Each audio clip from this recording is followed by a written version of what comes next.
Hi dear friends, good afternoon friends.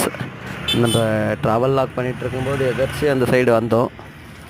மனசுக்கு ரொம்ப கஷ்டமாயிடுச்சுங்க இது மாதிரியான செட்டை பார்க்கும்போது. பாருங்கள், வேஸ்டேஜஸ்லாம் ரோடு பக்கத்துலேயே போட்டிருக்காங்க. ரோடே கவர் ஆகிடுச்சிங்க, அவ்வளோ வேஸ்டேஜஸ்.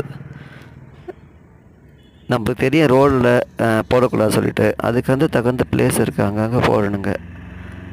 இதுமாதிரி ரோட்டில் போட்டால் எத்தனை குழந்தைங்க, எத்தனை பேர் வராங்க போகிறாங்க. மனிதர்கள் மட்டும் இல்லாமல் இங்கே பாருங்கள், உங்களுக்கு பார்த்து தெரியும், பேர்ட்ஸ் அனிமல்ஸ்லாம் இருக்குது. அவங்களுக்கு வியாதி வரலாம், சிக்னஸ் வரலாம். அதனால் பார்க்கலாம். நீங்கள்